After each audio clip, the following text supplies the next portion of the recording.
আমাদের আজকে দ্বিতীয় দিনের ভাইভা চলছিল। তো ভাইভা পরীক্ষায় আজকে 9 জন প্রার্থীকে আমরা সমাপ্ত করেছি, যারা আসলে পরীক্ষায় যে উত্তর লিখেছিল এবং তাদের হাতের লেখা আমরা মিলিয়ে দেখেছি যে ওনারা এই খাতায় লিখেননি, এবং পরবর্তীতে তারা নিজেরাই স্বেচ্ছায় দোষ স্বীকার করে নিয়েছেন যে তারা নিজেরা পরীক্ষা দেননি, প্রক্সির মাধ্যমে তারা উত্তীর্ণ হয়েছেন। তো আমরা শুরু থেকেই এই পরীক্ষা নিয়ে বেশ সচেষ্ট ছিলাম, যেভাবে হোক আমরা পরীক্ষাটি সুষ্ঠুভাবে শেষ করব, এবং কেউ যদি অসৎ উপায় অবলম্বন করে তাহলে তার বিরুদ্ধে আমরা আইনানুগ ব্যবস্থা নেব।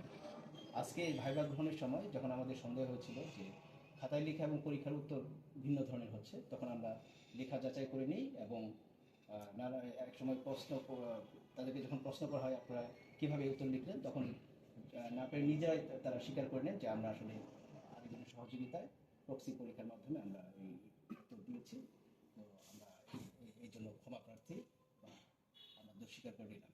এই স্বীকারোক্তির ভিত্তিতে আমরা তৎক্ষণাৎ আমাদের জেলা প্রশাসনের এক্সিকিউটিভ ম্যাজিস্ট্রেটগণ মোবাইল কোর্ট পরিচালনা করে 9 জনকে আজকে 15 দিন করে কারাদণ্ড প্রদান করা হয়েছে।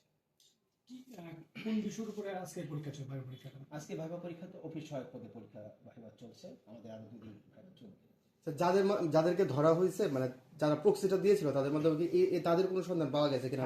আমরা এই বিষয়ে তথ্য যাচাই বাছাই করছি, সকল তথ্য রেখে দিয়েছি, এবং গোয়েন্দা সংস্থা এবং পুলিশ ডিপার্টমেন্টকে এই বিষয়টা অবহিত করেছি, তারা যাতে আরো ফার্দার ইনভেস্টিগেশন করে, এবং আমরা তথ্য নিয়ে যাচাই বাছাই করে দেখছি যে এটার সাথে আসলে কারা জড়িত। প্রশ্ন হচ্ছে ওই যে পরীক্ষার দিন, যেহেতু এটা তো ডিজিটাল সিস্টেম হয়েছে, ছবি সহকারে এরকম হয়েছে, ওই সময় কেন যারা দায়িত্বরত ছিল তারা শনাক্ত করতে পারে না যে লোক পরীক্ষার্থী, মেইন পরীক্ষার্থী সে অনুপস্থিত, অন্যরা এটা কিভাবে? হ্যাঁ, সেই বিষয়গুলো আমাদের মাথায় আসছে এখন, যে এর আগে আপনারা জানেন যে একজনকে ডিভাইস সহ শনাক্ত করা হয়েছিল, অসৎ উপায় অবলম্বন করার কারণে তাকেও কিন্তু জেল দেওয়া হয়েছে। তো এটা আমাদের ফার্দার ইনভেস্টিগেশন চলমান থাকবে। যদি এটা আমরা শেকড় কোথায়, যে কীভাবে কারা এসে জড়িত, এটা আমরা ফার্দার ইনভেস্টিগেশন করে দেখব।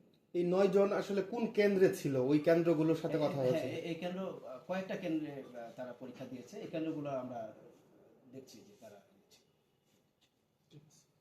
ঠিক আছে।